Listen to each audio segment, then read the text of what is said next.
Fala comigo, estudante. Atos 28, e o nosso desafio continua. A viagem mais longa que nós vamos encontrar em todo o Novo Testamento chegou a um fim. Essa viagem, se for considerado desde a sua origem, quando Paulo sai naquele primeiro momento de Jerusalém, de acordo com os estudiosos, durou aproximadamente 6 meses, considerando todas essas dificuldades, esses desafios, as tempestades, os naufrágios e tudo que sucedeu ali. Ficaram muito tempo parados, esperando melhores condições, esperando o inverno, e por isso essa viagem teve uma duração muito acima daquilo que foi programado.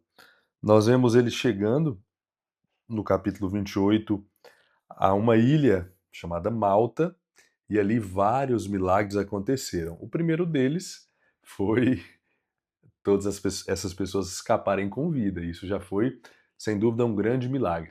Mas Paulo teve o privilégio de receber mais um, que foi o livramento de uma cobra, uma víbora, que o mordeu e nada aconteceu com ele. Um milagre sem tamanho, ao ponto de várias pessoas que viram aquilo ficarem considerando que ele era um deus por terem visto aquele episódio diante dos olhos dele, que de alguma forma conseguiu manter a sua vida. Os próximos milagres estão ligados aí ao pai de Públio e depois uma multidão de pessoas, várias pessoas, todos os enfermos daquela ilha também vão até Paulo para poder receber esse auxílio, essa cura, esse gesto aqui de bondade e de cuidado. Finalmente ele chega em Roma e nós temos a informação de que ele ficou em um regime de prisão domiciliar. Ele tinha uma casa, ele podia receber pessoas, podia organizar reuniões, momentos de estudo, cultos, como nós vimos aqui, não se deixando intimidar pela pressão, pela perseguição.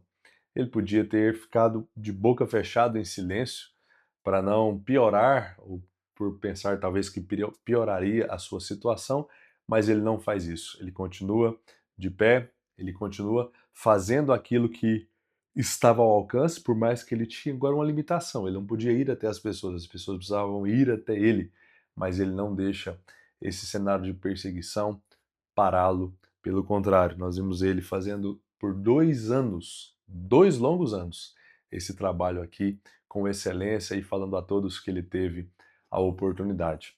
De acordo com os historiadores, depois desse momento, dessa prisão aqui, ele conseguiu ficar em liberdade, depois de finalmente, né, ter o seu julgamento, a sua causa mediada aqui por César, e conseguiu ainda fazer outras viagens. Nós não temos isso documentado, mas o que se prega entre os estudiosos, entre os historiadores, principalmente relatos, talvez, de pessoas que viveram alguns anos depois, os discípulos dos discípulos, pessoas que vieram no próximo século, têm alguns escritos sobre isso e narram a sua morte alguns anos depois, mais adiante desse episódio. Nós comentaremos alguma coisa nesse sentido, quando ele estiver escrevendo para Timóteo, falando ali sobre os seus últimos instantes de vida, já bem na sua, na sua velhice,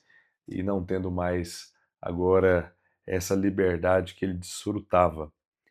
Um livro muito especial, encorajador, que mostra a realidade do cristianismo, que tem consigo vários tipos de desafios, perigos, que nós estamos vendo aqui, mas que com certeza vale muito a pena e que isso possa servir de grande encorajamento para nós seguirmos as pegadas de Paulo, das equipes que ele formou, das pessoas que trabalharam com ele na expansão do Evangelho.